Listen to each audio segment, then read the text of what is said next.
எல்லாருக்கும் வணக்கம். Union budget 2026 பற்றி நிறைய விமர்சனங்கள்லாம் வந்துச்சு. இதில் தமிழ்நாடு சம்மந்தமாக ரயில்வே துறை எப்படி இருக்கு, இதில் என்ன மாதிரியான விஷயங்கள்லாம் முன்னெடுத்திருக்காங்க அப்படின்றத பற்றி நம்ம பார்த்துடலாம். இந்த நிதியாண்டில் தமிழ்நாட்டுக்கு 7611 கோடி ரூபாய் ஒதுக்கப்பட்டிருக்கு. போன வருஷத்துடைய ஒதுக்கீடு 6626 கோடி ரூபாய். அதை விட 14.9% அதிகமாக இருக்கு. இதில் புதிய பாதை அமைக்கிறது, இருவழி பாதையாக்குறது, நேஷனல் ஹைவேல சில முக்கியமான திட்டங்கள், அப்புறமா சில முக்கியமான ரயில்வே ஸ்டேஷனை மறுசீரமைக்கிறது, இந்த மாதிரியான விஷயத்துக்காக தான் நிதி ஒதுக்கியிருக்காங்க. கடந்த சில வருஷங்களாக நிறுத்தி வைக்கப்பட்டிருந்த 3 முக்கியமான திட்டங்களை மீண்டும் செயல்படுத்த ரயில்வே நிர்வாகம் முடிவு பண்ணியிருக்காங்க. அதுல முதல்ல வருது Chennai to Cuddalore ECR route, Mahabalipuram வழியா போகிற புதிய பாதை.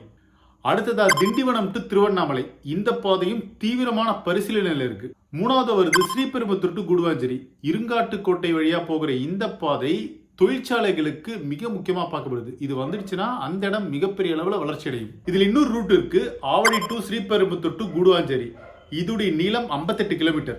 இதுல முதற்கட்டமா 32 கிலோமீட்டர் நீளம் கொண்ட ஸ்ரீபெரும்புத்தூர் டு குடுவாஞ்சேரி வரையிலான முதற்கட்ட பணிகள் தீவிரப்படுத்தப்படும். அடுத்ததா ரயில்வே ஸ்டேஷன்ஸுடைய மறுசீரமைப்பு மற்றும் உள்கட்டமைப்பு. இதுல வர்ற ஒரு முக்கியமான ஸ்டேஷன் முதல்ல எதுனா எக்மோர் ரயில்வே ஸ்டேஷன் தான். அதுக்கான வேலைகள் இப்பவே ஸ்டார்ட் பண்ணிட்டாங்க. டிசம்பர் மாசத்துக்குள்ள அதோடைய மறுசீரமைப்பு வேலைகள்லாம் முடிஞ்சிடும். இப்பவே பிளாட்ஃபார்ம் ஒர்க்லாம் ஸ்டார்ட் பண்ணிட்டாங்க. அடுத்ததா அம்ரித் பாரத் திட்டம். இந்த திட்டத்தின் கீழே 77 நிலையங்களை நவீனப்படுத்த 3147 கோடி ரூபாய் ஒதுக்கப்பட்டிருக்கு. சோழவந்தான், திருவாரூர், மொரப்பூர், காரைக்குடி, திருவண்ணாமலை உட்பட 18 நிலையங்களுடைய பணிகள் முடிஞ்சிருக்கு.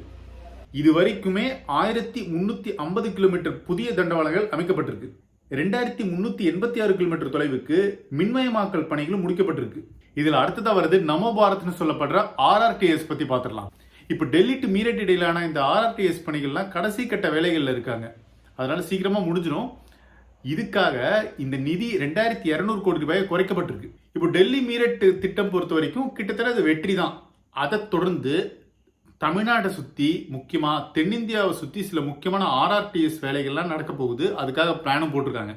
அதில் முதல்ல வருது Chennai to Vellore to Villupuram to Chengalpattu. அடுத்ததா Bangalore to Mysore to Tumkur to Hosur. மூணாவது வருது ஹைதராபாத் டு வராங்கல். இந்தியாவுடைய முக்கிய நகரங்களை இணைக்க நமோ பாரத் திட்டத்தின் கீழே 2900 கிலோமீட்டர் நீளப்பாதைகள் அடையாளம் காணப்பட்டிருக்கு. இப்போ இந்த பொருளாதார ஆய்வறிக்கையில கூட ஆர்ஆர்டிஎஸ் மூலமா என்ன மாதிரியான நன்மைகள் இருக்கு அப்படின்றத பத்தி நம்ம பார்த்துடலாம். இதுல முதல்ல வருது வேலை வாய்ப்பு. இந்த அளவுக்கு ஆர்ஆர்டி சக்சஸ்ஃபுல்லா ஆனதுக்கு காரணம் அந்த தொழிலாளர்கள் தான். அந்த அளவுக்கு வேலை பண்ணியிருக்காங்க. முக்கியமா பல லட்சம் வேலை வாய்ப்புகள் இதன் மூலமா உருவாயிருக்கு. அடுத்ததா சுற்றுச்சூழலுக்கும் இது பாதிப்பு இல்லாம இருக்கு. இது வரைக்கும் 29 லட்சம் வாகன பயணங்கள் தவிர்க்கப்பட்டிருக்கு. 69 லட்சம் கிலோ கார்பன் டை ஆக்சைடு வெளியேற்றம் குறைக்கப்பட்டிருக்கு. அடுத்ததா நம்ம ஏற்கனவே வேலை வாய்ப்புன்னு சொன்னோம்ல, அதுல பெண்களுக்கு முக்கியத்துவம் தந்திருக்காங்க. இதுல லோகோ பைலட்ஸ்ல இருந்து ஆரம்பிச்சு கண்ட்ரோல் ரூம்ல ஒர்க் பண்றவங்க நிறைய பேர் பெண்களா தான் இருந்திருக்காங்க. இதுல சமீபத்திய ஆய்வறிக்கையின்படி ஒரு 35% அதிகமானோர் பெண்களா இருந்திருக்காங்க. இது இல்லாம இந்த ரயில்வே ஸ்டேஷன்ஸை சுத்தி நியூ மீரட், நியூ காசியாபாத் மாதிரியான பசுமை நகரங்கள் பிளான் பண்ணிருக்காங்க. ஸோ நம்ம தமிழ்நாடு சார்ந்த மேற் சொன்ன நிறைய ரூட்ஸ்லாம் பார்த்துட்டோம். இதுல ஆர்ஆர்டிஎஸ் ரூட்டும் இருக்கு. இது பிராக்டிக்கலா முடிக்கணும்னா என்ன விஷயம்னா நிலம் கையகப்படுத்தணும். அது தமிழ்நாடு அரசுடைய கையில தான் இருக்கு. அவங்க ஒத்துழைக்கணும் அப்படின்னு ரயில்வே அதிகாரிகள் சொல்லியிருக்காங்க. இதெல்லாம் பண்ணா மட்டுமே இந்த மாதிரி ரயில்வே திட்டங்கள் தமிழ்நாட்டை சுற்றி சீக்கிரமாக முடிக்கப்படும். பார்ப்போம் என்ன நடக்க போகுதுன்னு. ஸோ இதை பற்றி உங்கள் கருத்துக்களை கமெண்ட் செக்ஷனில் சொல்லுங்கள். நீங்கள் எந்த ரயில்வே ரூட்டுக்காக வெயிட் பண்ணுறீங்க, உங்கள் ஊரில் என்ன மாதிரியான ரயில்வே ரூட்லாம் கனெக்ட் பண்ணும் அப்படின்னு நீங்கள் கமெண்ட்ஸில் பதிவு பண்ணுங்கள். நாம் அதை பற்றி கூட தொடர்ந்து வீடியோஸில் பேசுவோம். மறக்காமல் சப்ஸ்கிரைப் பண்ணிடுங்க. நன்றி.